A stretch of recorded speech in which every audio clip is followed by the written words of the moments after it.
Decisão do STF vai colocar dinheiro no bolso dos professores e vai precisar que as escolas tenham um planejamento maior sobre a hora do recreio. Se você tem interesse nesse assunto, fica comigo nesse vídeo que nós vamos tratar sobre isso. O STF decidiu, agora no dia 13 de novembro, que a hora do recreio deve ser considerada na jornada do professor. Mas qual é o impacto que essa decisão traz para as escolas, principalmente as escolas e faculdades particulares? Pessoal, é o seguinte, antes tinha uma discussão se aqueles 15 minutos, geralmente 15, 20 minutos, que o professor estava no recreio ou no intervalo de aulas, ele era considerado na jornada do professor. Havia a discussão se esses minutos deveriam ser integrados a carga horária do professor ou se não deveria ser integrado. E na Justiça do Trabalho, a maioria das decisões dos tribunais acatavam esse período de 15 ou 20 minutos como jornada do professor. Porém, essa matéria chegou no STF e o STF passou a analisar essa situação e decidiu agora no dia 13/11. Como que era antes? Antes não era considerado o período de 15 minutos dentro da jornada do professor. Então, esse período de 15, 20 minutos, ele era considerado como se o professor tivesse a opção de fazer o que ele bem entendesse nesse período. Porém, na prática, a gente sabe que não era bem assim, que esse período era utilizado pelo professor para ficar com os alunos ou prestar algum apoio aos alunos ou até à escola e inclusive também aos pais. E agora o STF decidiu que o período de intervalo de recreio ou de intervalo das aulas, ele vai ser considerado como jornada do professor. Lembrando que a carga horária do professor, ela é em hora-aula. E muitas escolas fazem 45, outras fazem 50 minutos de aula, depende muito de como que é o planejamento da instituição.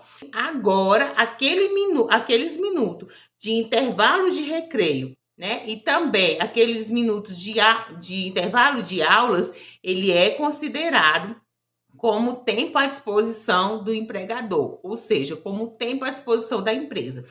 Mas essa questão é absoluta, esses 15, 20 minutos que o professor vai estar dentro da escola ou dentro da faculdade, vai ser sempre à disposição do empregador, e o STF decidiu que não, que a regra é que esse tempo que o professor esteja no intervalo ou no recreio, seja considerado como tempo à disposição do empregador. Porém, cabe ao empregador comprovar que o professor não estava fazendo atividades para a escola, ou seja, não estava à disposição da empresa. O STF entendeu que, por mais que a regra seja que o tempo de recreio ou o intervalo das aulas seja tempo à disposição do empregador, ou seja, da empresa, o empregador ele pode comprovar que o professor usufruiu esse período de intervalo ou de recreio para fazer coisas pessoais.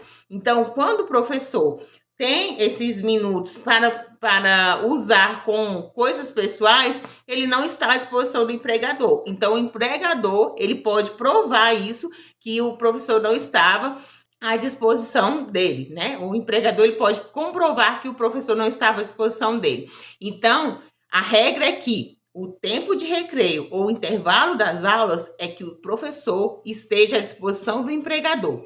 Porém, o empregador ele pode comprovar que o professor usou esse período de recreio ou de intervalo das aulas para fazer coisas pessoais. Então, o ônus da prova é do empregador. Essa decisão do STF põe fim à discussão sobre a hora do recreio e o intervalo das aulas. Agora, a regra é que a hora do recreio e o intervalo das aulas é jornada do professor e deve ser paga como tal. Mas o empregador também pode comprovar que esse período foi usado pelo professor para fins pessoais. E nessa situação, a escola ou a faculdade não vai pagar a hora recreio ou intervalo das aulas como jornada do professor. Porém, como eu já expliquei antes, vai caber ao empregador, ou seja, à escola ou à faculdade, comprovar que esse período de recreio ou intervalo das aulas, o professor não estava à disposição da instituição de ensino. Se inscreva no canal se você gosta desse conteúdo e se você quer saber mais sobre direito educacional.